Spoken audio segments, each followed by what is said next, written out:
Today we're going to be making calabasitas. Now let's go over our ingredients. Now this is a very simple dish. To start off, we'll need about 4 calabasitas. This is a Mexican squash. We'll need a half of an onion chopped, 1 jalapeno diced up. Now if you don't want it spicy, you can supplement with just bell pepper or something. We're going to need 2 cans of corn. You can use corn on the cob, just cut the kernels off. Now I ordered a bunch of these. You need tomatoes, so you could use about 4 Roma tomatoes, but I have a bunch of these, so I'm gonna go ahead and use this up. This is a 28-ounce can of diced tomatoes, some chicken bouillon, 2 teaspoons of oregano. These were small garlics. This is about 3, but I would say if you got a nice big garlic, about 2 garlic cloves is what you'll need. Along with water to top everything, we're gonna need some queso fresco. Okay, in a pot, we're gonna set the heat to about medium heat. Lay down a little bit of cooking oil. Let that come to temperature. All right, first we'll add in our onions and jalapenos. Add in our garlic. All right, just stir this up. We're gonna sweat these onions out, get them to where they're about translucent just for a few minutes. Okay, we're gonna stir this occasionally. Our onions are looking about done. It's been a few minutes.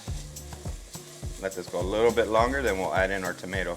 Those onions are smelling good with that garlic. Now we're gonna add in our tomato. Add in our corn. Okay, now we're gonna need a little bit more water. I wanna say about 1 to 2 cups of water. Let's see what 1 cup does. That's about right there. About 2 cups of water is what we need. If we need a little bit more, we'll add more. It just depends on how our squash looks like. Now we'll go ahead and add in our oregano.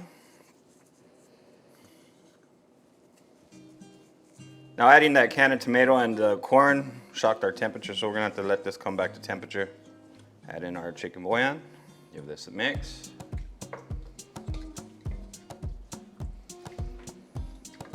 All right, let this come back to temperature. We'll go with an extra cup of water, so that's about 3 cups of water right there. Okay, now that it's coming back to temperature, we're gonna let this come to about a boil. Then we'll add in our squash. All right, now that it's up to a boil, now we're gonna add in our squash. Let's give this a mix. Okay, I'm gonna cover this and we'll check on it in about 8 minutes. All right, it's been about 8 minutes. Now we just need to check on our squash to make sure that they're nice and tender. Smells good, smells good. I'll just take out a little bit and put in a bowl. Just see how tender the squash is. Okay, so we do need a little bit of seasoning, so I'm just gonna finish this off with just a little bit of salt. I give this a mix. Now at this point, it's really done. Some people like to add cheese. In my household, we grew up, we didn't add the cheese into the dish like that, where we would just, let it melt in here.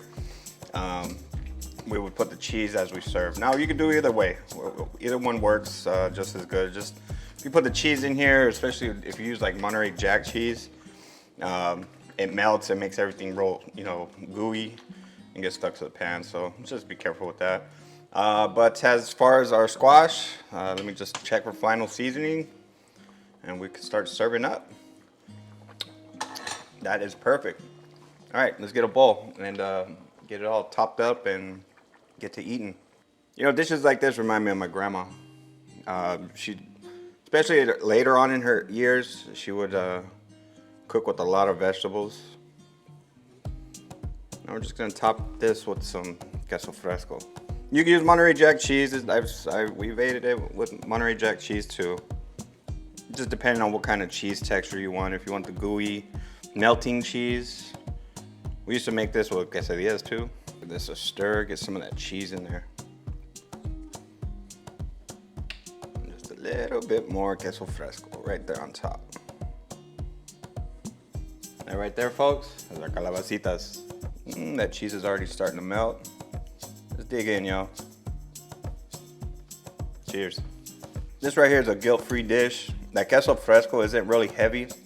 So if you were to use say Monterey Jack cheese, really delicious flavors. Nice little spice, just a little kick in the back end from the jalapeno, but really good flavor. If you're new to my channel, consider hitting the subscribe button. That way you can see future videos just like this. As always, I'll leave the recipe in the video description. And I got these recipes. They're really good. You should try them out. Now y'all be beautiful and God bless.